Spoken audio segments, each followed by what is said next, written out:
আসসালামু আলাইকুম প্রিয় দর্শক, অন্য মঞ্চের আলাপচারিতায় আপনাদের সকলকে আমন্ত্রণ জানাচ্ছি। দেশের স্বাধীনতার পথে প্রতিটি লড়াই সংগ্রামের সামনের সারিতে ছিল ঢাকা বিশ্ববিদ্যালয়। মুক্তিযুদ্ধ পরবর্তী সময়ে নেতৃত্ব দিয়েছে প্রতিটি গণতান্ত্রিক আন্দোলনে। সামরিক শাসনের বিরুদ্ধে বিশ্ববিদ্যালয়ের শিক্ষার্থীরা গর্জে উঠেছেন বারবার। এমনকি সেনা সমর্থিত 111 সরকারের বিদায় ঘণ্টাও প্রথম বেজেছিল ঢাকা বিশ্ববিদ্যালয়ের ক্যাম্পাস থেকেই। সেই বিশ্ববিদ্যালয়ে নজির সৃষ্টি করে সেনাবাহিনীর পাহারায় ডাকসু নির্বাচন করার সিদ্ধান্ত হয়েছে। ছাত্রলীগকে প্রথমবারের মতো রাখা হয়েছে ভোটের বাইরে, আবার দীর্ঘ সময় পর গুপ্ত পরিচয় থেকে বেরিয়ে এসে নিজ পরিচয়ে নির্বাচন করছে ছাত্র শিবির।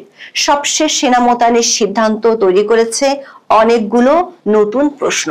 প্রার্থী থেকে শুরু করে সাবেক রাজনীতিবিদরা রীতিমতো অবাক ও বিস্মিত বিশ্ববিদ্যালয়ের এই সিদ্ধান্তে। আবার প্রচারের প্রথম দিনই ঘটেছে অপ্রীতিকর ঘটনা। প্রশ্ন উঠেছে, দেশের গণতান্ত্রিক আন্দোলনের সূতিকাগার হিসেবে পরিচিত ঢাকা বিশ্ববিদ্যালয় তার ঐতিহ্য কতটা ধরে রাখতে পারছে তা নিয়ে তৈরি হয়েছে সংশয়। সেই সঙ্গে পরিবর্তিত সময়ে বিশ্ববিদ্যালয়ের চরম ভঙ্গুর নিরাপত্তা ইস্যুও সামনে এসেছে। বড় হয়ে উঠছে বিশ্ববিদ্যালয় কর্তৃপক্ষ এবং বিভিন্ন ছাত্র সংগঠনের দায়িত্বহীনতা।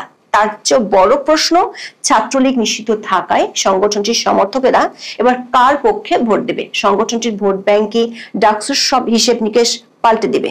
6 বছর পর অনুষ্ঠিত হচ্ছে ঢাকা বিশ্ববিদ্যালয় কেন্দ্রীয় ছাত্র সংসদ ডাকসু এবং হল সংসদের নির্বাচন। ঘোষিত তফসিল অনুযায়ী ভোট হওয়ার কথা 9 সেপ্টেম্বর। এরই মধ্যে এবারে ডাকসু নির্বাচনকে ঘিরে একের পর এক তৈরি হচ্ছে বিতর্ক। প্রায় আড়াই দশক নিষিদ্ধ থাকার পর এবার সদম্ভে ক্যাম্পাসে ফিরেছে ছাত্র শিবিরের রাজনীতি। গুপ্ত অবস্থান থেকে বেরিয়ে ডাকসু নির্বাচনে প্যানেলও দিয়েছে তারা। নির্বাচন যত ঘনিয়ে আসছে ততই ছাত্র শিবিরের সঙ্গে বিরোধে জড়িয়ে পড়ছে অন্য সংগঠনগুলো। বিশ্ববিদ্যালয়ের পরিস্থিতি হয়ে উঠছে উত্তপ্ত। দর্শক, এবার কোন ছাত্র সংগঠনই ঢাকা বিশ্ববিদ্যালয়ের সব হলে পূর্ণাঙ্গ প্যানেল দিতে পারেনি। ছাত্রীদের জন্য 5টি সহ বিশ্ববিদ্যালয়ে মোট হল আছে 18টি। এর মধ্যে ছাত্রদল সর্বোচ্চ 14টিতে পূর্ণাঙ্গ প্যানেল দিতে পেরেছে।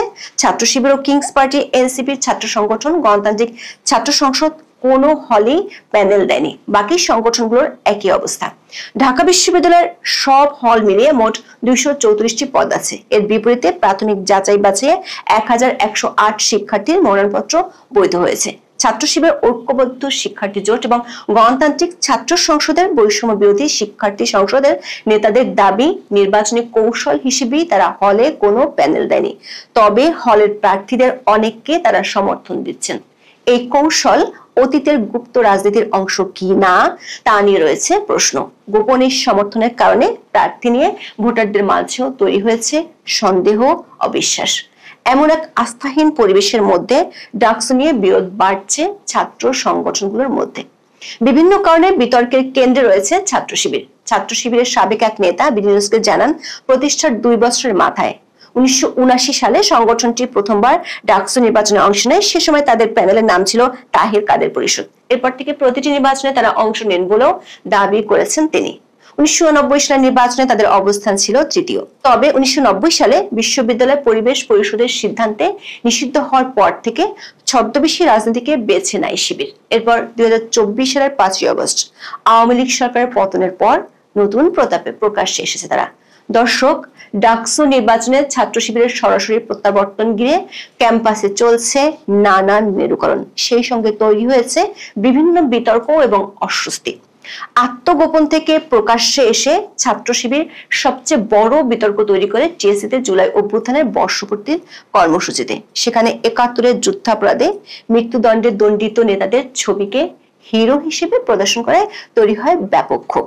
পরে সাধারণ শিক্ষার্থী ও বিভিন্ন সংগঠনের প্রতিবাদের মুখে সরানো হয় ছবি। এ সময় বিরোধিতাকারীদের উপর শিবিরকে চড়াও হতেও দেখা গেছে। গত বছর আগস্টের আগের 1.5 দশক ধরে ঢাকা বিশ্ববিদ্যালয় ছিল ছাত্রলীগের একক নিয়ন্ত্রণে। সে সময় শিবিরের অনেক নেতা ছাত্রলীগের ব্যানারই ছদ্মবেশে রাজনীতিতে ছিল। এরপর আওয়ামী লীগ সরকার পতনের পর আসল পরিচয়ে আত্মপ্রকাশ করতে দেখা যায় অনেককে। বলতে গেলে ক্যাম্পাসের সব হলের নিয়ন্ত্রণ এখন শিবিরের হাতে।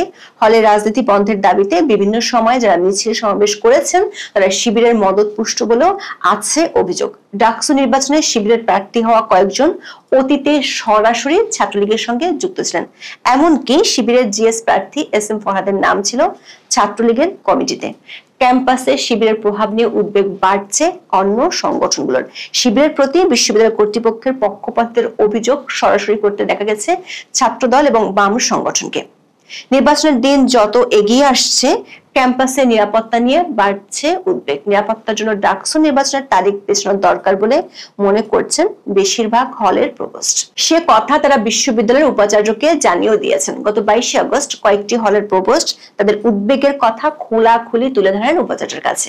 নির্বাচনে সবার লেভেল প্লেইং ফিল্ড নিয়ে উদ্বেগ জানিয়ে তারা নির্ধারিত তারিখে নির্বাচনের ব্যাপারেও সন্দেহ প্রকাশ করেন। বিডিনিউজ 24 কে একজন প্রভোস্ট বলেছেন, 5 আগস্টের পর থেকে ছাত্র প্রতিনিধি হিসেবে যারা কাজ করেছে তারা মব ক্রিয়েট করে বিভিন্ন রকম হেনস্থার সঙ্গে জড়িত ছিল। তারা এসে বিভিন্ন প্যানেল থেকে নির্বাচন করছে।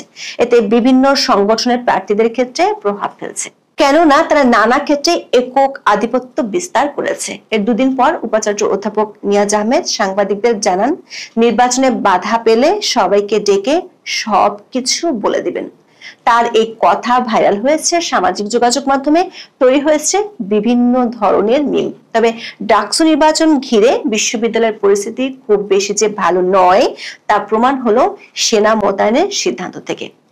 যে বিশ্ববিদ্যালয়ের জন্ম লগ্ন থেকে সেনা শাসন অথবা সেনা হস্তক্ষেপের বিরুদ্ধে ছিল সোচ্চার, সেখানে এবার ভোট হবে সেনা পাহারায়।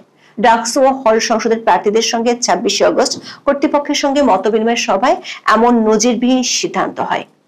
কর্তৃপক্ষ যেসব নিরাপত্তা আয়োজনের কথা বলেছে তাতে মনে হতে পারে 9 সেপ্টেম্বর রীতিমতো যুদ্ধাবস্থার মধ্যে থাকবে ঢাকা বিশ্ববিদ্যালয়। ভোট কেন্দ্র ঘিরে থাকবে 3 স্তরের নিরাপত্তা ব্যবস্থা। প্রথম স্তর সামাল দেবেন বিশ্ববিদ্যালয়ের বিএনসিসি ও প্রক্রিয়াল টিমের সদস্যরা। দ্বিতীয় স্তরে থাকবে পুলিশ। সবশেষে তৃতীয় স্তরে বিশ্ববিদ্যালয়ের 7টি প্রবেশ মুখে স্ট্রাইকিং ফোর্স হিসেবে অবস্থান নেবে সেনাবাহিনী। ঢাকা মহানগর পুলিশও চলছে সাজ রব আয়োজন। ডিএমপি জানায়, রিটার্নিং কর্মকর্তাদের নির্দেশনা অনুযায়ী পুলিশ বাহিনী দায়িত্ব পালন করবে। ইতিমধ্যে নিয়োজিত করা হয়েছে টহল টিম। ডাকসু নির্বাচনে সেনা মোতায়েনের ঘোষণায় ব্যাপক প্রতিক্রিয়া তৈরি হয়েছে। বিবিসি বাংলার খবরে বলা হয়েছে, রাজনীতিবিদরা বলছেন সামরিক শাসনামলে এরকম সিদ্ধান্ত নিতে দেখেননি তারা। অতীতে জাতীয় নির্বাচনের সময় সেনা মোতায়েন করতে দেখা গেলেও বিশ্ববিদ্যালয়ের ছাত্র সংসদ নির্বাচনকে ঘিরে এ ধরনের সিদ্ধান্ত বাংলাদেশের ইতিহাসে নজিরবিহীন। দর্শক, সরকার নিষিদ্ধ করায় ছাত্রলীগ এবারে নির্বাচনে নেই। তাই এবারে ডাকসু নির্বাচনে প্রার্থী ও প্যানেলগুলোর মধ্যে জোর আলোচনা চলছে ছাত্রলীগের সমর্থকদের ভোট কার ব্যাংকে পড়বে।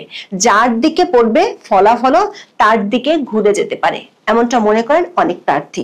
বেশ কয়েকজন প্রার্থী মনে করেন ছাত্রলীগ নিষিদ্ধ থাকলেও তাদের অনেক সমর্থক ক্যাম্পাসে আছে। তারা এখন কেউ মুখ খুলছে না, কিন্তু ভোটের দিন এই ভোট ব্যাংকটি সব হিসেব নিকেশ পাল্টে দিতে পারে। অনেকেই মনে করেন নন মুসলিম ভোটার আছে প্রায় 4,500। এই ভোট ব্যাংকটিও অনেক বড় নির্ধারক হতে পারে, নতুন ইতিহাস তৈরি করবে। হয়তো 2007 সালের অগস্টের মতো কোনো অপ্রীতিকর ঘটনারও জন্ম দিতে পারে।